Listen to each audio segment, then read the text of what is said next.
Nous sommes le vendredi 23 février 2018. Bienvenue dans ce principal rendez-vous de l'information au sommaire de l'actualité.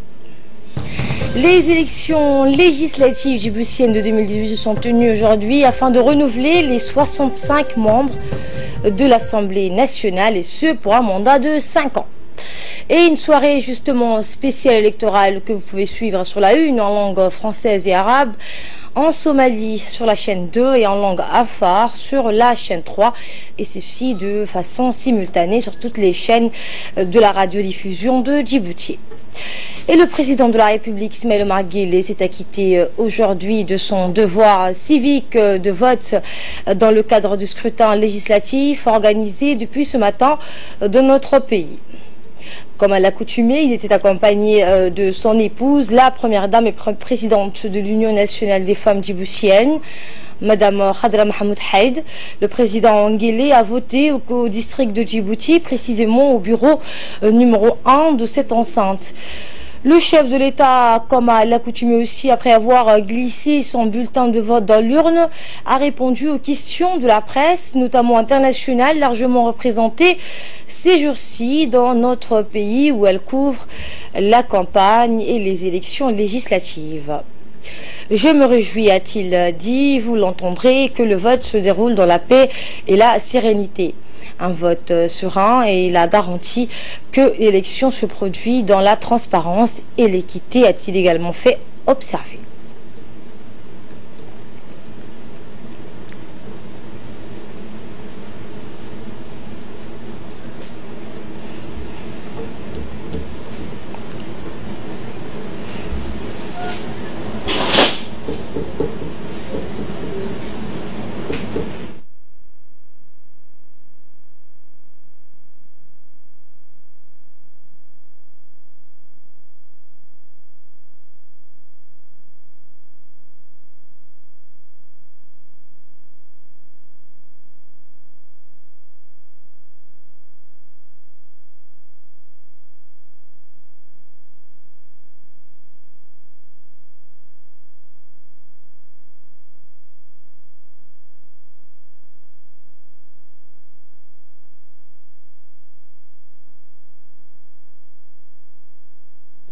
En tant que citoyen djiboutien, je viens de remplir mon devoir. Je suis très heureux de voir que les élections se déroulent dans le calme et la sérénité. Et c'est ça l'essentiel.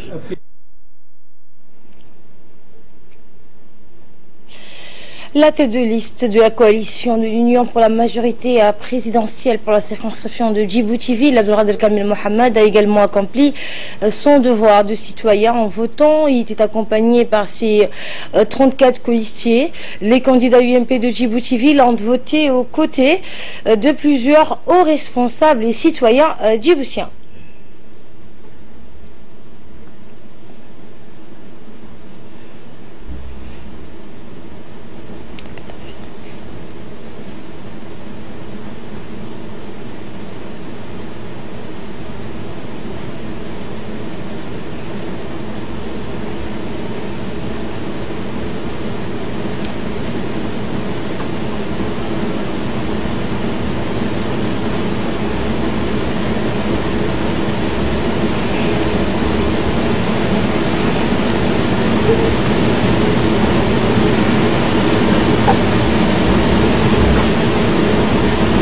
nabad bay ku bilaabtay meel kasta marnay waxaan marnay tuulooyinkii yaryara ilaa maxaan ku aqooyiga ilaa koonfurta meel kasta marnay waxaan aragnay dad oo shucuur leh oo taageeraya xisbigeena iyo hindisaha madaxweynaha maantana waxaan leenahay nabadda ha ku dhamaado doorashada laakiin waxaan leenahay inaan annaga aan helno doorashada insha Allah.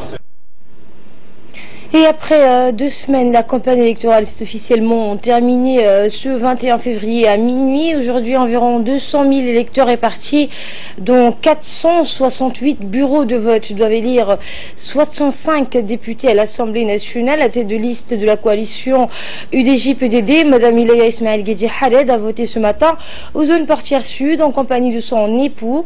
Peu après avoir glissé son bulletin à l'urne, Ilaya Ismail Guedi Khaled s'est exprimé au micro de notre confrère Ali Abdillahi. Voici ses propos.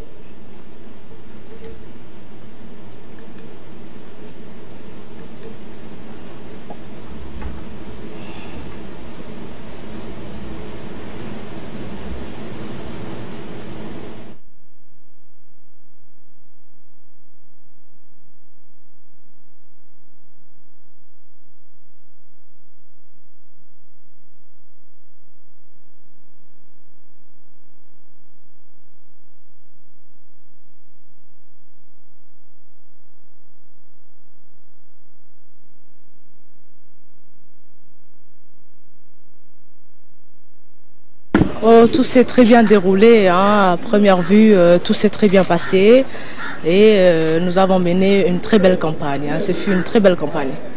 Mon état d'esprit, quelle que soit l'issue du résultat, vous savez, ce sera une victoire pour mon équipe, que ce soit pour moi-même, ce sera une grande victoire pour les femmes djiboutiennes aussi et pour la jeunesse djiboutienne. Vous l'aurez compris, mesdames et messieurs, c'est la journée électorale ce vendredi. Les électeurs djiboutiens, donc les djiboutiennes, estimés à 200 000, vont choisir leurs représentants à l'Assemblée nationale pour les 5 prochaines années.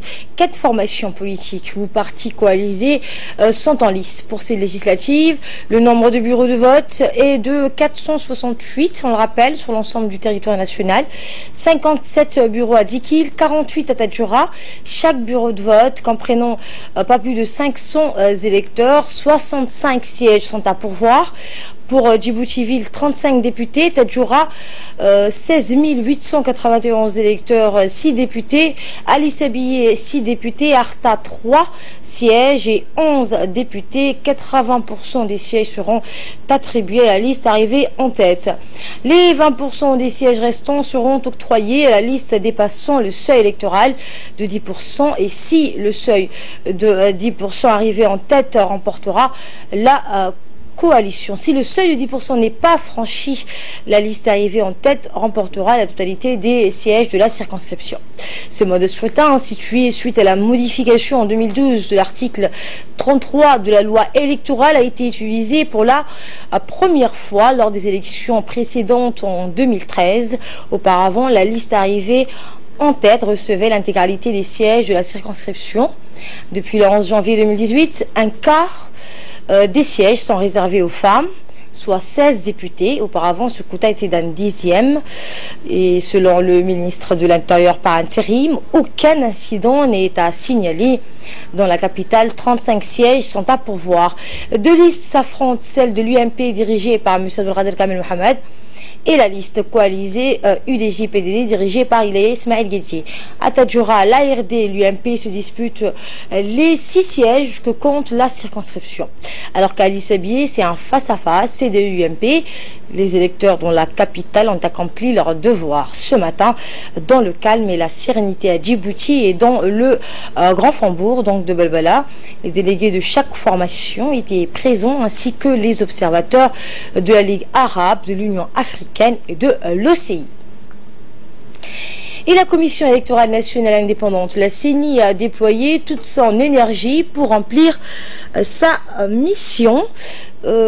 Avec à sa tête le président M. Djini Mohamed Burhan et entouré des membres de cette commission a débuté tôt ce matin son travail en se rendant dans presque tous les centres de vote de Djibouti-Ville et de Belbela, et ce pour vérifier la présence des délégués et le bon déroulement de cette élection législative. M. Djini Mohamed Burhan a voté en fin de matinée à l'école de Belbela. Il nous a accordé bien évidemment une interview que voici.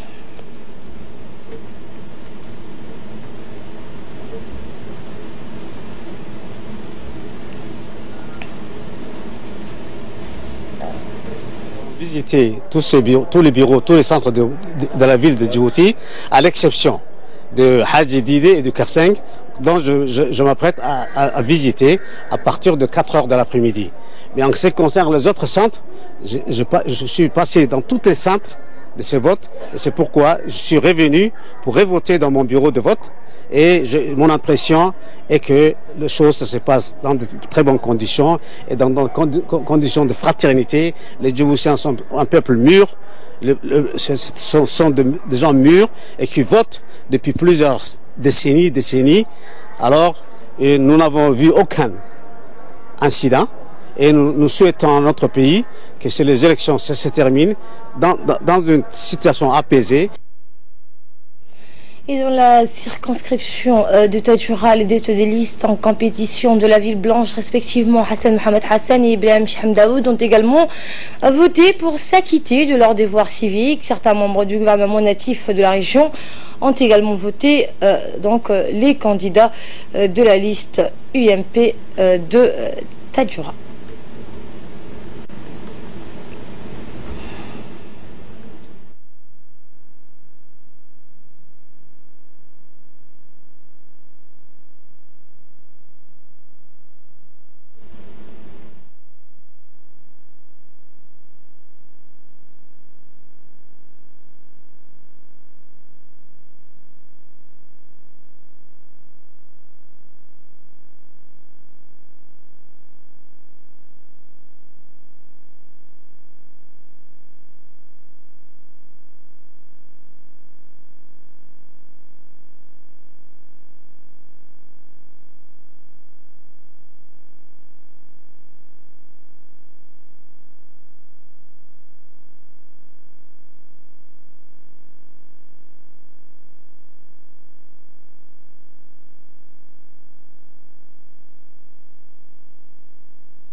Toujours la Commission électorale nationale indépendante, la CENI, a déployé toute son énergie pour remplir sa mission, avec à sa tête toujours le président Dini Mohamed Burhan, et entouré des membres de cette commission, a débuté tôt ce matin son travail en se rendant dans presque tous les centres de vote de la ville blanche, et ce pour vérifier la présence des délégués, le bon déroulement de cette élection législative.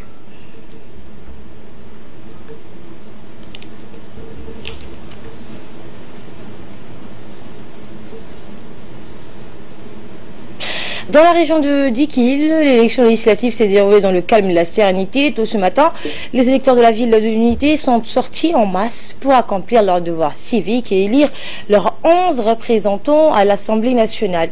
Les autorités administratives ainsi que les différents candidats et présidents de campagne ont voté également ce matin. Seule la liste de l'UMP de Dikil, avec à sa tête M. Goulé Kiflé, et 10 autres candidats, dont 3 femmes, étaient en lice pour briguer le suffrage des électeurs de la ville de Dikil. Et les candidats de Dikil étaient satisfaits de la forte mobilisation des électeurs et attendaient impatiemment l'issue du scrutin, donc résultat ce soir. Dans la région de Bok, le scrutin s'est déroulé dans des bonnes conditions. Les Oboukois se sont trués de 6h à 18h ce vendredi vers le bureau de vote pour accomplir leurs devoirs et élire leurs 4 candidats au Parlement. Les autorités locales et les responsables de la formation politique ont répondu également présents à l'appel des urnes. Seule la liste de l'UMP avec à leur tête Ali Mohamed Hassan et 3 autres candidats, dont une femme, sont en lice dans cette élection. Et dans le sud, à Ali Sabi, les candidats de la liste CDU, le Centre démocratique et uni, ont voté ce matin aux côtés de leurs concitoyens à Assadjouk.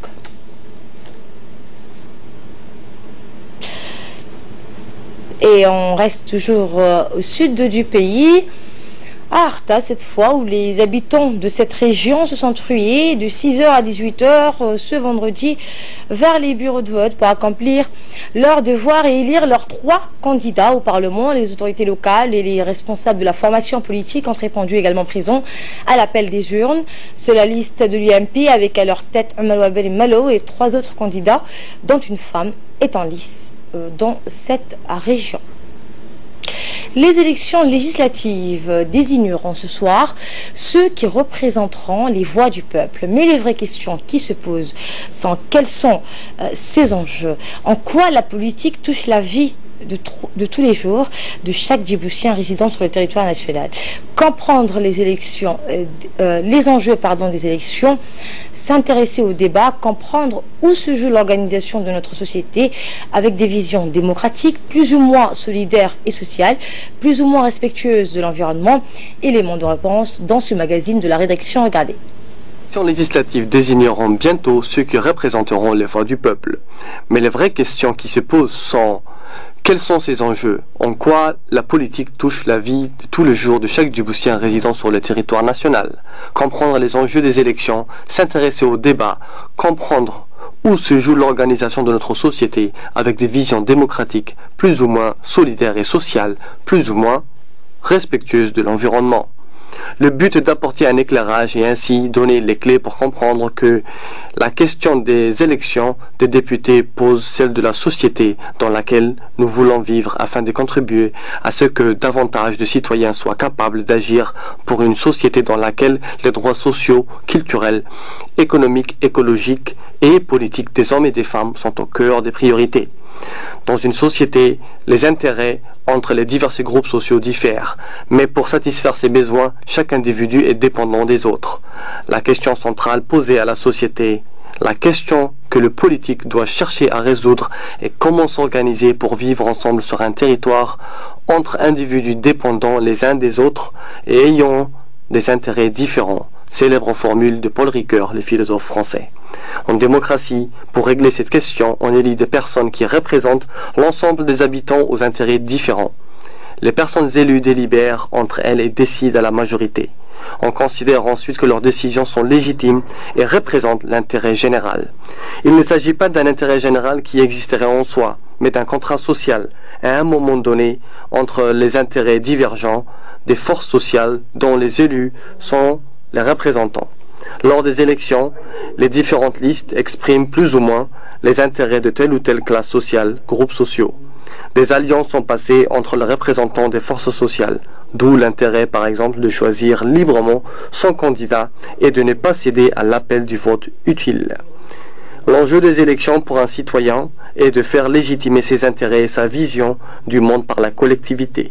Gagner les élections pour un élu, c'est obtenir une majorité pour disposer du droit de légitimer les choix politiques et économiques qu'il va faire par le label intérêt général.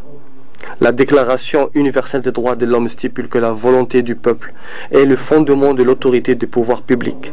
La démocratie repose sur un État assurant l'égalité des droits à tous les citoyens, quelle que soit leur origine sociale, et le choix de vote de chaque individu en est la clé de voûte. Et voilà donc tout ce qu'on pouvait dire sur ces élections législatives, que donc vous pouvez suivre une soirée spéciale électorale dans nos différentes chaînes. Également dans l'actualité, suite à l'exercice de simulation conjoint entre les gardes-côtes djiboutiens et japonais sur le transfert des pirates, le commandant des gardes-côtes djiboutiens, le colonel Waas Omar Bororé, s'est entretenu avec son hôte, le vice-amiral Sushi Iwanami, le vice-commandant des opérations des gardes-côtes japonais. L'entretien a été axé sur l'excellence des relations entre les deux institutions. Le haut gradé nippon a également félicité le colonel Waas Omar Bororé pour son travail considérable pour le développement des gardes-côtes djiboutiens. Le colonel Waas Omar Bororé a salué pour sa part le soutien précieux des gardes-côtes japonais à l'égard de leurs frères d'armes dans le domaine des formations en matière de sécurité et de la sûreté maritime. Dans le reste de l'actualité, le centre de formation des enseignants de l'enseignement fondamental a abrité hier la cérémonie de clôture de 2 ateliers de formation portant sur la formation des formateurs tuteurs de stage pour les élèves professeurs et la formation pour les chefs d'établissement de l'enseignement privé. La directrice de ce même centre a indiqué dans son intervention que cette formation entre dans le cadre de l'installation du cadre unique et que par la suite sera constitué un noyau avec formateurs tuteurs ayant bénéficier de cette formation afin qu'ils puissent à leur tour former les autres tuteurs pour la base, le moyen et le secondaire. Ainsi, elle a exhorté les participants à concrétiser les acquis de cette formation dans leur pratique ultérieure et à remercier M. Carayon pour son partage de savoir-faire et enfin une remise des attestations aux participants à clôturer la cérémonie. Et pour clore l'actualité nationale, le chef de service des enfants à besoins spéciaux, Idriss Momin Abdi, a procédé hier en fin de matinée à la cérémonie de clôture des travaux d'un atelier de formation sur les techniques du code Braille. La cérémonie a vu la participation de l'expert marocain M. Izal Al-Idrissi ainsi que des enseignants. En effet, durant 5 jours, une vingtaine d'enseignants de l'enseignement moyen de la capitale ont suivi cette formation. Rappelons que le braille est un système d'écriture tactile à points saillants à l'usage des personnes aveugles ou fortement malvoyantes. Objectif: pourvoir les enseignants sur les fondamentaux de la pratique et l'utilisation du braille afin qu'ils puissent assurer la formation des jeunes apprenants qui ont donc des besoins spéciaux. Au cours de son intervention, M. Izal Al-Idrissi a rappelé que c'est une seconde phase de la formation technique du code braille lancée par le MENFOP, donc ministère de l'Éducation, au profit des jeunes malvoyants. Et de son côté, M. Idriss Momin Abdi a exprimé sincères remerciements aux participants à la formation en cette période des vacances scolaires et s'est dit réjoui de la motivation et l'attention exprimée pour cette dernière. Voilà, c'est le journal de la rédaction. Merci à vous de l'avoir suivi.